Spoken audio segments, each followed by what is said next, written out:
All righty. Being Winter Field Day is coming up, I figured we'd do a little ham morsels on Winter Field Day. So this is kind of a quick and dirty, non-technical, non-contester about Winter Field Day. So Winter Field Day is on January 28th and 29th. It goes from 1900 Universal Time on Saturday through 1859 on Sunday. And for us non-technicals, that's from noon local on Saturday till just before noon on Sunday. If you want more information, you can just go to their website, winterfieldday.com. So what is Winter Field Day? Winter Field Day is strictly a communication exercise, just like our net is a communication exercise. It's always held on the first full week, the last full weekend in January, and you can participate all by yourself. You can get your friends, family, you get the whole club in. We are not doing it as a whole club, so there's not going to be a specific location to do that. You can work Winter Field Day from the comfort of your home or a remote location. Comfort of your home equals warm Winter Field Day, okay? You can participate from the field equals cold Winter Field Day. A couple of us were talking about maybe going up to Castlewood Canyon State Park and not necessarily do Winter Field Day, but do maybe a Parks on the Air activation. However, capital H, comma, the King of Poda was just up at Castlewood Canyon last week, and there was snow. And for those of you who live up in this area, you're getting the weather reports for 7 inches of snow tomorrow night into Wednesday. So a park area, I'm not going. Right. It's your choice. Freedom up to you. You can do it. Now, it is a contest environment. It's not the same as summer field day. There's some different rules on that. It is run just by the Winter Field Day folks, not the Amateur Radio Relay League, the ARRL. So my first Winter Field Day operating from the warm comfort of my home.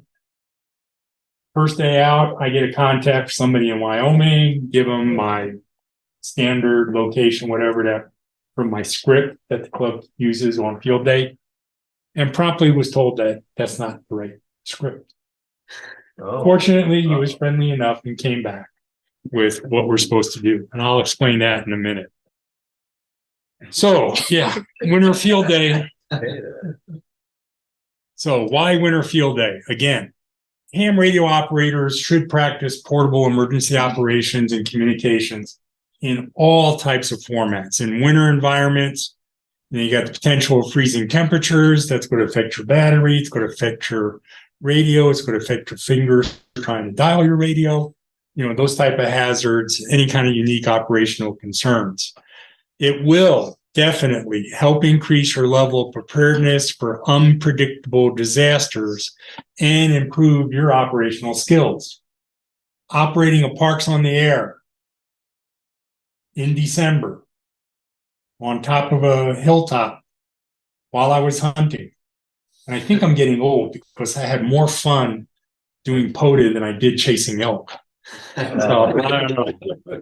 You know, and your antenna's outside the car, you're inside the car, it's nice and warm, you're dialing, and the wind's knocking over your antenna. So, yeah, it's that kind of operational preparedness.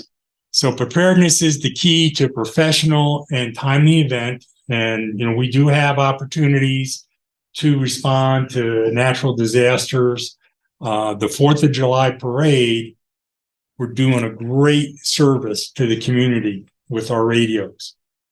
Working for our cookies we got tonight is a great service to the community, but it's us practicing emergency operations. You may not think it, but you're getting out there, you're getting on the air, you're doing it. So if you are serious about emergency communications, as we as a club are, join in during this year's event. Certainly you'll find winter field day to be challenging and exciting and rewarding. We had someone say they have worked all states. That means they have made a contact in each individual state throughout the 50 states. You can do that. Contesting like winter field day is a great opportunity to do that because these contesters want to make a contact with you. So you hear somebody week on your radio from Alaska and you need Alaska, you're probably going to get it on winter field day on something like that. But you might have to listen to them chatter teeth-wise anyway on that. And who knows what the conditions will be. Okay, so here's the complete rules are on the website. You have to have your entry class, and your entry class is a number designated by the number of stations. So I'm at home by myself. I'm not a 0, I'm a 1. And then you can go on all amateur radio bands except 12 meters, 17, 30, and 60. And you're going to see people on everything out there. And you can't use a repeater. Okay, to qualify, you got to work a band, have at least one two-way contact has to take place on that band during the contest. You can do Morse code, you can do single sideband, you can do voice, you can do digital, you can do anything you want. The end result is you made a contact. So here's the categories of stations. So H, you're operating from home.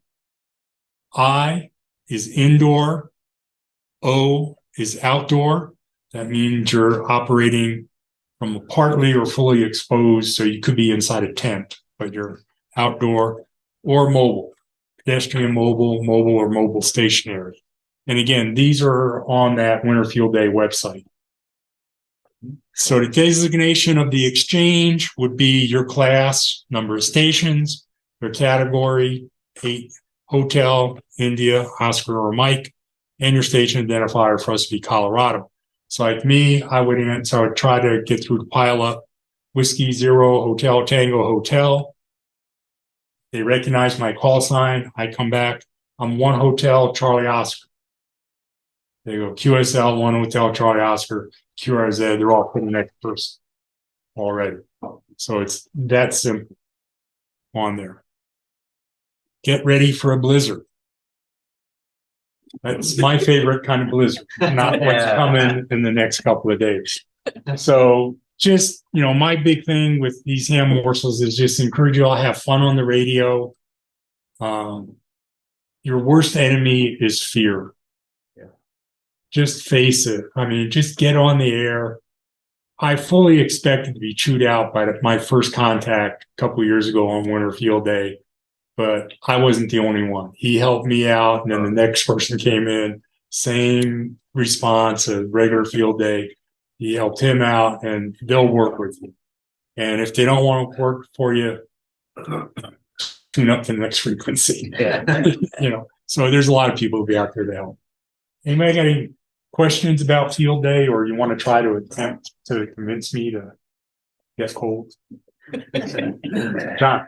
What's number of stations mean? Say we're with a group of us, okay, and you have one station, you might have 4 operators, you're still a 1. So like on our summer field day, we had 4 stations out there.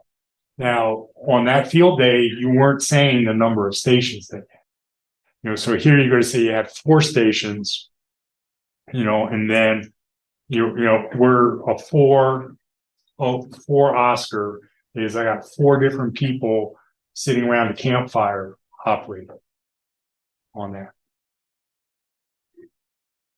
So that's all that is. Number of radios that are on the air from your location is probably a better definition. Yes.